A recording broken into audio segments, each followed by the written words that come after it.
The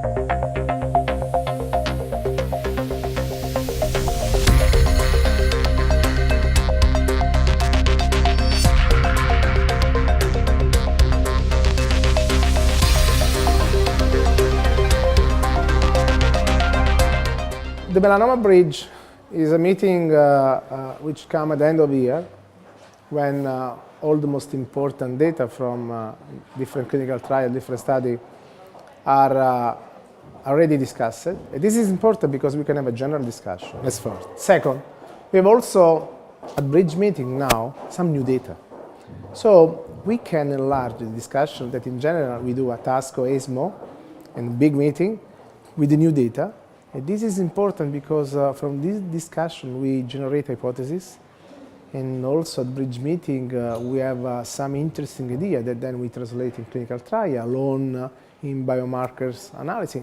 In few words, research, clinical translation. So this is the spirit of Bridge, and of course we can get this better with the small meeting. So the reason because the Bridge is increasing the interest is because all the international community is aware about this spirit, and more people are coming to this meeting in order also to be part of this discussion, to be part of the new idea of this spirit of networking.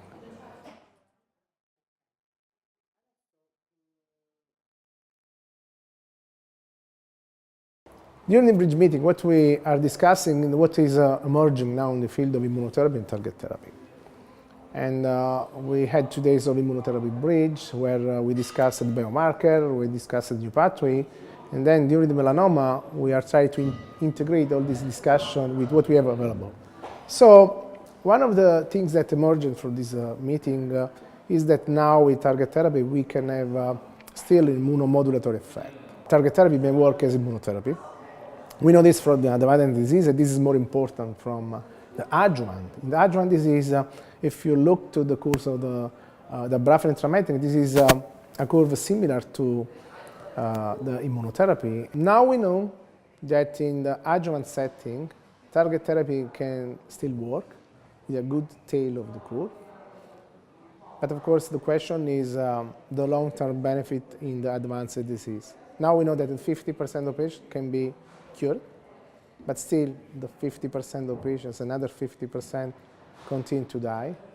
And the problem is what we can do in order to raise the bar of the long-term benefit.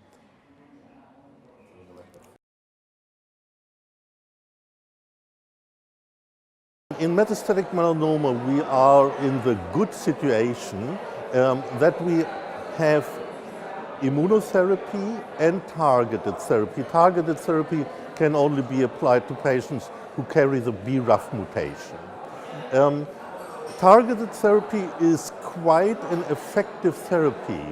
We know now from the long-term observation that we have a 4 to 5 years survival with these therapies of about 40%. So, and we have the choice of 3 different schedules. So we can combine the BRAF inhibitor vemurafenib with MEK inhibitor cobimetinib. We have dabrafenib plus trametinib, and we have encorafenib plus binimetinib. So 3 different combinations. Maybe that the last combination is a little bit more effective than the 2 others, because especially encorafenib is more active than the other BRAF inhibitors, and also the combined curve is a little bit better with a median overall survival of 33 months than the other 2 combinations.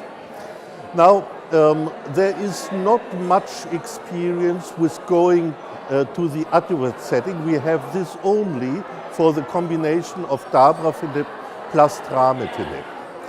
And in this adjuvant trial, which was carried out in stage 3 melanoma with local regional metastasis, after operation of the metastasis, we have a surprisingly strong effect. So if we look on the progression-free survival after 4 years, we have a difference of 17% between the curves of the adjuvant treatment versus the placebo-treated patients. So it's really a strong effect. Maybe it is even stronger than the effect which we see in the metastasized stages. The hazard ratio of this combination was 0.47. This means the reduction of the risk for recurrences was 53%, more than 50%. This is tremendous.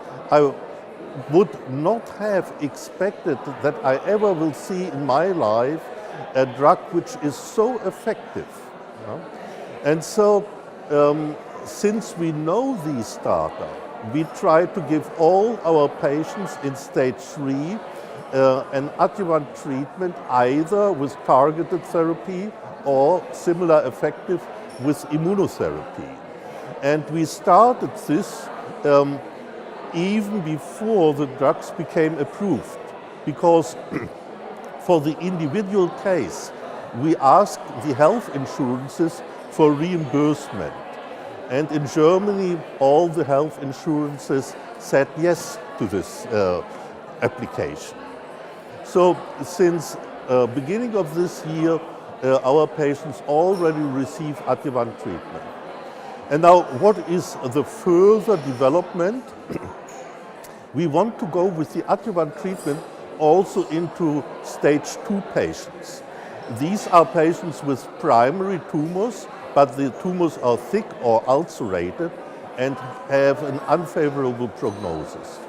And we would like also to give adjuvant treatment to patients in this stage.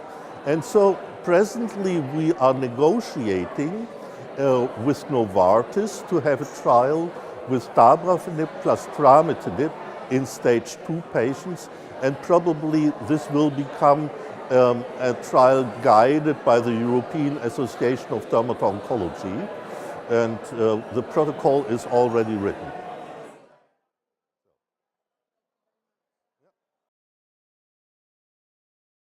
We knew from the COMBI-D, the trial of dabrafenib trametinib in an adjuvant setting of patients, that this treatment is able to reduce the risk of progression, to reduce the risk of death in almost the 50% of patients.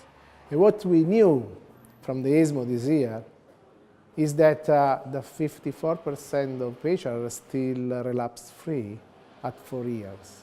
This is important because looking also to a model that is something that can provide the possibility to reach long-term benefit, this 54% probably may be the number of patients who can be cured by the dabrafenib trametinib in the adjuvant. So, of course, all of us were really eager to know this data because, of course, you know that in the advanced disease, the matter is that the target therapy can get resistance, but now we know that in that adjuvant setting of patients with target therapy, we can reach still long-term benefit. And again, target therapy may have an immunostimulating mechanism of action that can be responsible for this long-term benefit.